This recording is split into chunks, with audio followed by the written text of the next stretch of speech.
Thank you, everybody. We are here united, Democrat and Republican, House and Senate, to say we stand with Israel.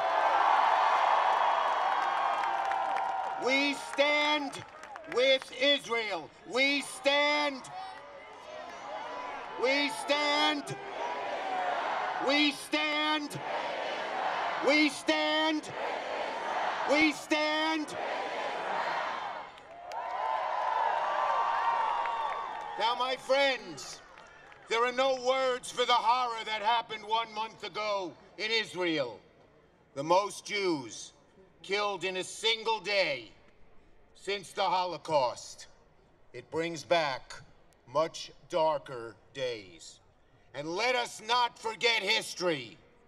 History shows that when the world ignored anti-Semitism in the last century, it led to the worst catastrophe in human history: 6 million Jews murdered in the Holocaust.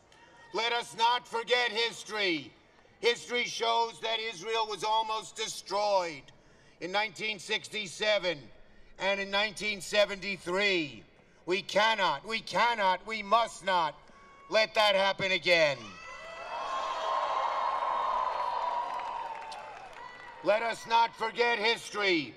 History shows that anti-Semitism has been deep in the core of Europe for centuries, and that too many European nations have never been friends of Israel. And history shows that when anti-Semitism rears its ugly head, if it's not dealt with forcefully and directly, it grows into a deadly force. But my friends, history reminds us also of one thing, that even in its darkest days, the United States has always stood with Israel, and we will do everything to see that that never, ever changes.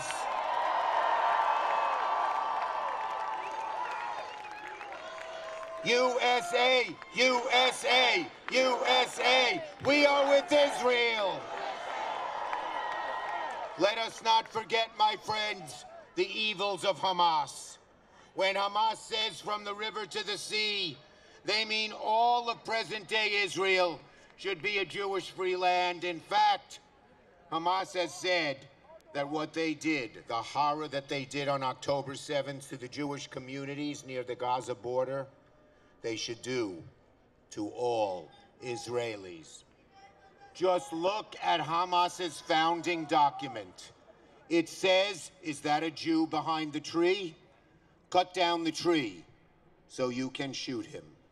That is the evil of Hamas. Never, never, never will we forget the evil of Hamas.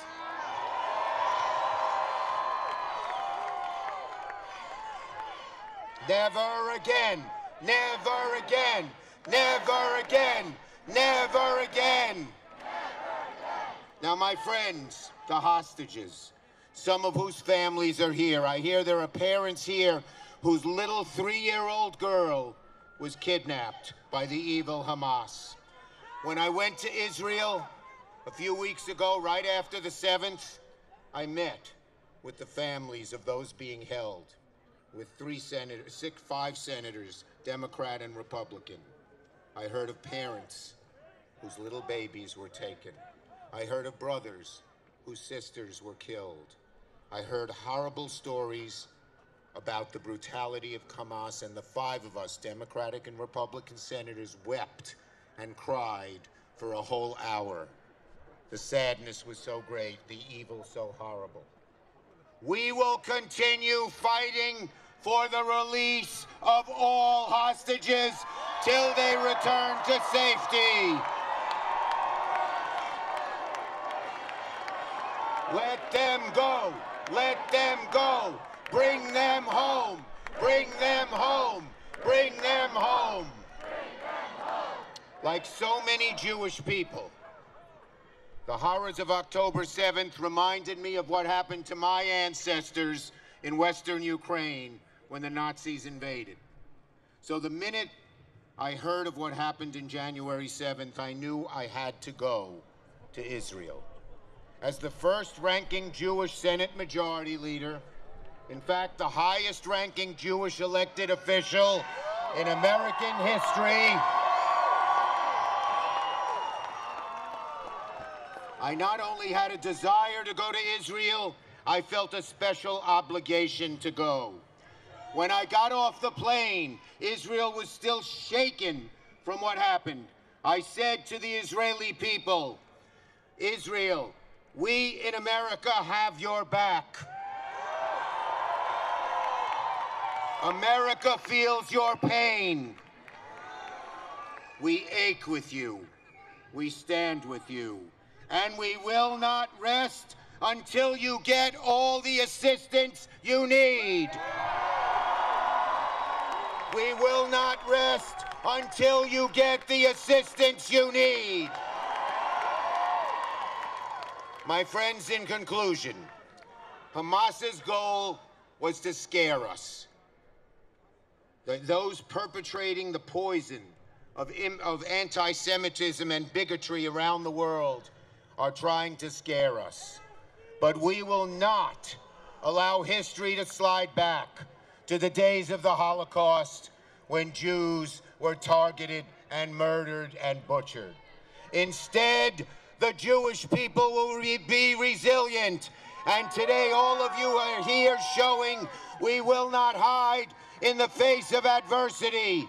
In America and in Israel, Am Yisrael Chai.